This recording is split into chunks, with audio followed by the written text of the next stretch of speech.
नमस्कार, मैं हूं दीपिका और आज प्रदेश के प्रश्न में सवाल यही है कि क्या 4 दशक का जहर साफ होगा, क्योंकि यूनियन कार्बाइड का जहरीला कचरा भोपाल से पीथमपुर के लिए रवाना हो रहा है। इसके साथ ही भोपाल क्या 4 दशक के अभिशाप से मुक्त होगा, यह अपने आप में बड़ा सवाल है। इसके साइंटिफिक पहलुओं पर हम बातचीत करेंगे, सवाल के जवाब भी जानने की कोशिश करेंगे और पीथमपुर में हो रहे विरोध की वजह को भी जानेंगे, क्योंकि सवाल बरकरार रहेंगे कि क्या यूनियन कार्बाइड ने जो पीढ़ियों को जख्म दिए हैं वो भर पाएंगे, क्या संकट खत्म हो गया है या फिर अभी भी बहुत कुछ किया जाना बाकी है। तो देखिए, 4 दशक का ये जहर साफ होगा, ये अपने आप में बेहद ही बड़ा सवाल है। ये एक बहुत बड़ा, जिसको लेकर पीथमपुर में भी काफी विरोध के सुर मुखर हो रहे हैं। तो वहीं यहां पर देखिए, इस कचरा को भोपाल से पीथमपुर ले जाने के लिए तमाम तैयारियां की गई है, काफी रिसर्च किया गया है। भोपाल के जहर को अंतिम विदाई दी जा रही है। कंटेनर्स की रफ्तार देखिए, यहाँ पे अधिकतम 50 किलोमीटर प्रति घंटे तक रहेगी, क्योंकि 12 कंटेनर के जरिए इस कचरे को ले जाया जाएगा और 9 किलो प्रति घंटे के हिसाब से इसको जलाया जाएगा। और आपको बता दें कि करीब 153 दिनों में इस कूड़े को जलाए जाने का ये टारगेट भी रखा गया है। कुल 337 ये मीट्रिक टन कचरा है और इसे ले जाने के लिए तमाम तैयारियां की गई है और इसके लिए बाकायदा ग्रीन कॉरिडोर भी बनाया गया है। तो देखिए, दशकों से इस कचरे को लेकर कई बार हाईकोर्ट के द्वारा ये निर्देश दिए गए थे। जब हाईकोर्ट ने फटकार लगाई तब जाके यहाँ पे देखिए ये बड़ा फैसला लिया गया और इसके लिए बाकायदा देखिए यहाँ पे ग्रीन कॉरिडोर बनाया गया है। पीथमपुर का एकमात्र वो प्लांट है जहाँ पे इस कचरे का निष्पादन होना है, लेकिन पीथमपुर में भी काफी ज्यादा विरोध के सुर मुखर हो रहे हैं। वहां पे तमाम ऐसे 10 से ज्यादा संगठन हैं जो लगातार विरोध कर रहे हैं और कहा यह भी जा रहा है कि जंतर मंतर यानी कि देश की राजधानी दिल्ली आकर भी यहां पे विरोध किया जा सकता है। कई डॉक्टर्स इंदौर के ऐसे जहां पे हाईकोर्ट में याचिका उन्होंने दायर की गई है।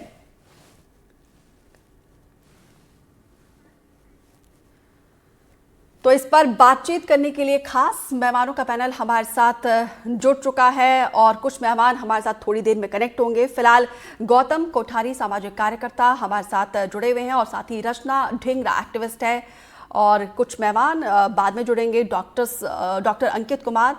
और फिलहाल सबसे पहले रचना ढींगरा आपके पास आते हुए, क्योंकि सरकार की तरफ से कहा जा रहा है, प्रशासन की तरफ से तमाम इंतजाम किए गए, बाकायदा रिसर्च किया गया है इस कचरे को पीथमपुर ले जाने के लिए, लेकिन इसके बावजूद आप लोग यकीन नहीं कर रहे। आप लोगों को लगता है कि यहाँ पे पॉल्यूटेड पूरा इलाका होगा। क्या आपको भरोसा नहीं है या फिर आपको लगता है कि कुछ ना कुछ यहाँ पे अभी भी खामियां हैं? नहीं, पोल्यूट तो पहले भी हो चुका है। ये 5-6 ट्रायल रन्स हुए हैं पीथमपुर फैसिलिटी में और उसमें से 5 फेल हुए हैं। और जब वो फेल हुए हैं तो डायऑक्सिन और फ्यूरॉन्स जैसे हानिकारक रसायन निकले हैं जो कि कैंसर पैदा करते हैं। ये ऐसा गैस नहीं है कि लोग तुरंत मर जाएं जो भोपाल में हुआ था। ये एक स्लो मोशन भोपाल होगा और है। और इसके साथ साथ आप ये बताइए कि हम कैसे उस पोल्यूशन कंट्रोल बोर्ड पे भरोसा कर लें जिन्हें तारपुरा गांव और उसके आसपास के गांव, पीथमपुर फैसिलिटी के आसपास के किसी गांव में कंटामिनेशन नहीं मिलता है और इंडिपेंडेंट रिपोर्ट्स को मिल जाता है। और तीसरी बात, 300 मेट्रिक टन्स को जो जलाया जा रहा है वो यूनियन कार्बाइड के वेस्ट का 1% कचरा है। ओके, 99% अभी भी यहां पर दबा हुआ है, जिसकी वजह से 42 बस्तियों का भूजल प्रदूषित हो चुका है और वो फैलता जा रहा है। हाईकोर्ट का आदेश था for entire toxic waste, not for 337 metric tons only. अब आ जाए पीथमपुर पे, 300 मेट्रिक टन्स जलाएंगे, इसमें से 900 मेट्रिक टन्स अब रेजिड्यू निकलेगा। उसमें आप सेपरेट नहीं कर सकते कौन सा कंटामिनेटेड है कौन सा नहीं है, उसको सारे को ही हैजर्डस माना जाता है। और फिर उसी को उस लैंडफिल में जो ऑलरेडी अभी लीच कर रही है उसमें दबा दिया जाएगा, जिसकी वजह से पानी प्रदूषित होगा। आज नहीं, 4 साल बाद पक्का है ये होगा। आखिरी इसमें आखिरी चीज मैं करना चाहती हूँ, ये सब हो क्यों रहा है? क्या इससे बेहतर सॉल्यूशंस नहीं है हमारी सरकार के पास? बिल्कुल है। सबसे आसान सॉल्यूशन जो हो भी चुका है पहले, वो ये है कि आप इस 337 मीट्रिक टन को स्टेनलेस स्टील ड्रम्स में डालो। जो इस प्रदूषण के लिए जिम्मेदार है, यूनियन कार्बाइड एंड डाउ केमिकल, उनको बोलो अपने देश ले जाएं। 2003 में कोडाई कनाल में जब यूनिलीवर फैक्ट्री ने मर्क्यूरी कंटेमिनेशन किया था, उनको वहां के प्रदूषण नियंत्रण बोर्ड ने मजबूर किया कि वो 400 किलो मर्क्यूरी अपने देश ले जाएं, और वो ले गए थे। हमारी सरकारें भोपाल के लोगों की बलि चढ़ा रही हैं सालों से, और अब पीथमपुर और इंदौर की बारी आई है, जबकि एक सीधा साधा सोल्यूशन है कि इसको स्टेनलेस स्टील ड्रम्स में डालकर 126 करोड़ ना खर्च करके कंपनी को बोले कि पोल्यूटर पेस प्रिंसिपल के तहत इसको अपने देश ले जाएं। इससे अगर भोपाल के लोगों का कुछ फायदा हो रहा होता तो कोई बात थी, यहां तो सिर्फ नुकसान और नुकसान ही दिख रहा है। ठीक है।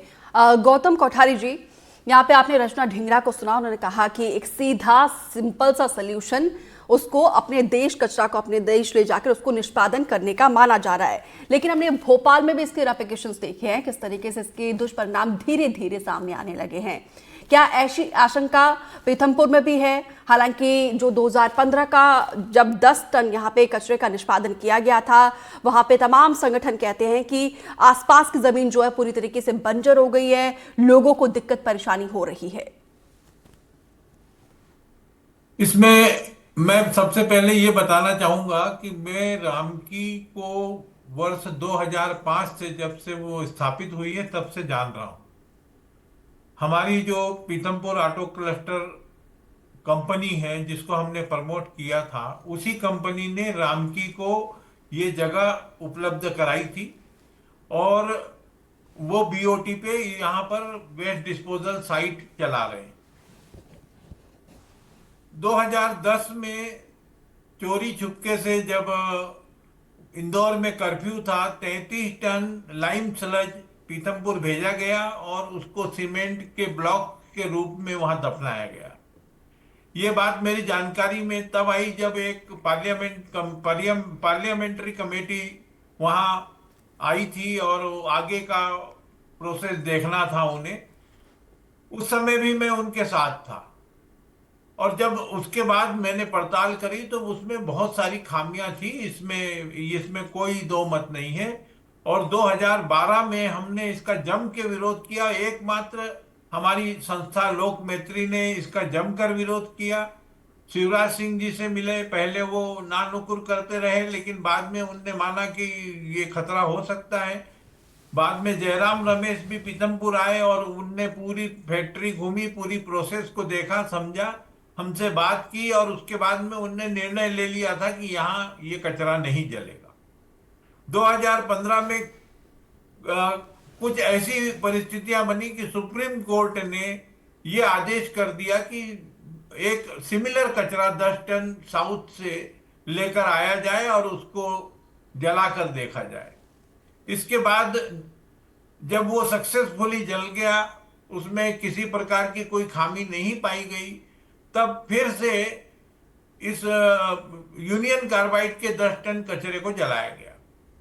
यहाँ जो मुख्य बात है कि जिस समय 2012 में हमने विरोध किया था, उस समय रामकी की स्थिति बहुत खराब थी जी। वहां के आंतरिक स्रोत हमें बताते थे कि पूरी तरह व्यवस्थाएं नहीं है। और जब हमने वैज्ञानिकों से और ऐसे विशेषज्ञों से बात की तो उनने बताया कि यहाँ मल्टी इफेक्ट इवेपोरेटर नहीं है। जिस बात का भय रचना जी बता रही हैं कि इसका बाद में जब जलाने के बाद जो डिस्पोजल होगा जमीन में तो वो खतरनाक हो जाएगा, ये बात उस समय भी उठी थी, क्योंकि मल्टी इफेक्ट इवेपोरेटर नहीं था जो 8 करोड़ में लगता था।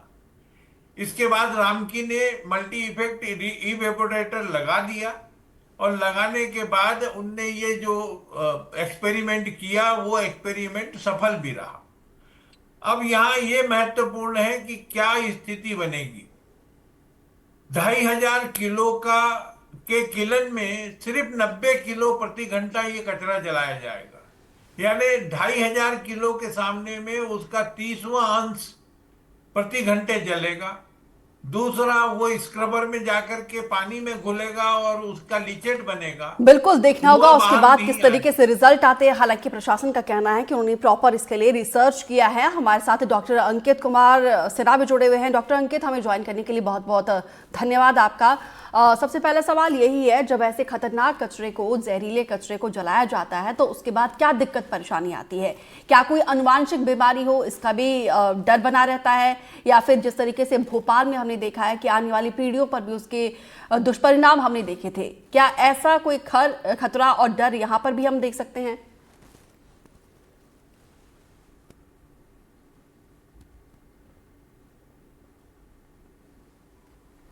डॉक्टर अंकित, आपको आवाज मिल रही है? तो डॉक्टर अंकित से हम दोबारा संपर्क करने की कोशिश करेंगे। कुछ टेक्निकल इशू आया है। लेकिन रचना, आपके पास आते हुए, क्योंकि आपने कहा कि इसका सीधा सा सल्यूशन, जिस तरीके से आपने कहा कि विदेशों में जाके इस कचरे को वहां पे डिस्पोज किया जा सकता है, आपने क्या सरकार से बातचीत करने की, किसी नुमाइंदे से बातचीत करने की कोशिश की कि इसका प्रॉपर सोल्यूशन जब ये ऐसा है तो क्यों भोपाल की तरह धार में भी इस तरीके से खतरा मोल रहे हैं? और बिल्कुल बहुत बार कोशिश करी है। इनफैक्ट पहले मध्य प्रदेश के कोई भी मंत्री नहीं चाहते थे कि ये हो। In fact farmer environment minister Jayant Malaiya ने चिट्ठी लिखी कि ये अगर इसको जलाया जाएगा तो यशवंत सागर का पानी कंटामिनेट होगा, जो आज होने की कगार पर है। In fact farmer gas relief minister ने कहा कि इसको नहीं होने देना चाहिए। फॉर्मर गैस रिलीफ कमिश्नर ने कहा कि तारपुरा गांव को ही हम विस्थापित कर देंगे अगर ये कचरा कभी जलाया गया वहां पर।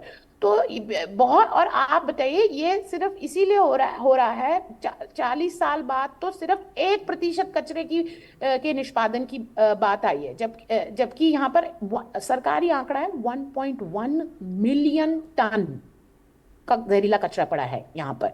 और हम सिर्फ 337 की बात कर रहे हैं 40 साल बाद।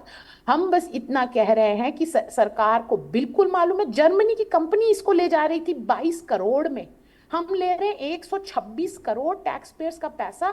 और और उससे भी हम लोगों के पर्यावरण और लोगों के सेहत पर दुष्प्रभाव डालेंगे। और मल्टी इफेक्ट इवेपोरेटर से लैंडफिल के लीचेट में कोई बदलाव नहीं हो सकता। मैं ये बात साफ कर देना चाहती हूँ कि लैंडफिल ऑलरेडी, जहां पर ये जो जल के निकलेगा, जो अपशिष्ट जहां ये गाड़ेंगे उसको, उसकी वजह से तो प्रॉब्लम होनी ही है, क्योंकि इनकी लैंडफिल लीच कर रही है, उसमें समस्या हो गई है, वो लीक कर रही है। तो मल्टी इफेक्ट इवेपोरेटर उसमें कुछ नहीं कर पाएगा। और आखिरी चीज मैं इसमें ये बोलना चाहती थी कि ये 3 महीने से 6 महीने या 1 साल तक जले, उसमें PM2.5, उसमें PM10, ये सब कौन मेजर करेगा? वही पोल्यूशन कंट्रोल मेजर करेगा जो बोलता है कि यहाँ के पानी, तारपुरा के पानी में भी कोई कंटामिनेशन नहीं है। कैसे भरोसा कर लिया जाए? कम से कम एक इंडिपेंडेंट एजेंसी को तो ले आइए जो बता सके कि नहीं, जो आप जो कह रहे हो वो सब कुछ सच नहीं है। बिल्कुल। गौतम कोठारी जी, क्योंकि जो राम की प्लांट है, इसमें कहा जाता है कि जो नॉर्मल उद्योग से कचरा निकलता है उस कचरे का यहाँ पे पहाड़ बन चुका है। यहाँ पे नियमों की अनदेखी की जा रही है, नियमों को ताक में रखा जा रहा है। अगर इस कचरे को यहाँ पे लाने के बाद समय पर नहीं जलाया जाता है तो ये तो बहुत बड़ा खतरा साबित हो सकता है। ये बात पहले वाला जो बना था TSDF उसमें थी, उसमें जरूर ये बात थी कि वहां पर प्रॉब्लम, अब वो तो भर चुका। उसके बाद में दूसरा TSDF जो बना है वो तो पूरी निगरानी में बना है और उसमें किसी प्रकार की कोई खामी नहीं है। रही बात MEE के, मल्टी इफेक्ट इवेपोरेटर के लगने की, मल्टी इफेक्ट इवेपोरेटर उस लीचेट को, जो धुएं को गला करके और बना रहेगा, उसको पहले ही वातावरण में उड़ाएगा। राख दबेगी सिर्फ। अगर राख दबती है तो राख में क्या होना है? मुख्य बात यह है कि हम अब पीतमपुर में इसलिए परेशान हो रहे हैं कि हमारे यहाँ इंडस्ट्रीज घबराहट में है, जनता घबराहट में है।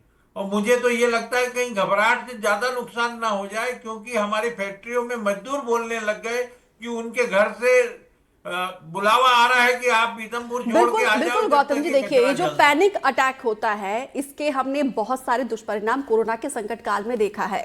जब पहली लेयर आई थी तो उसमें देखिए घबराहट से ही लोगों ने की जान चली गई थी। जब इतने डाउट्स यहाँ पे सामने आ रहे हैं तो उनके डाउट्स को, उनके संदेह को दूर करने के लिए क्या प्रशासन की तरफ से, शासन की तरफ से कोई ये उन ये लोगों के सबसे डाउट को दूर कर महत्वपूर्ण रहा है है? कि शासन प्रशासन को सबसे पहले डाउट्स दूर करना चाहिए और डर भगाना चाहिए, क्योंकि हाई कोर्ट ने ये कहा है कि 10 किलोग्राम कचरा पहले जलाया जाए और उसकी पूरी पड़ताल करने के बाद ये कचरा जलना शुरू हो।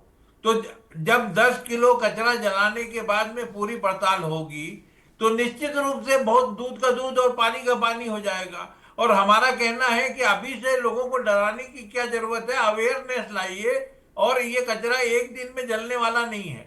अगर पहले दिन, दूसरे दिन, तीसरे दिन जब भी ये जलना शुरू होता है और उसके बाद में कोई कठिनाई आती है, थोड़ी भी कठिनाई दिखती है, तो हम आंदोलन के लिए पूरी तरह से तैयार हैं।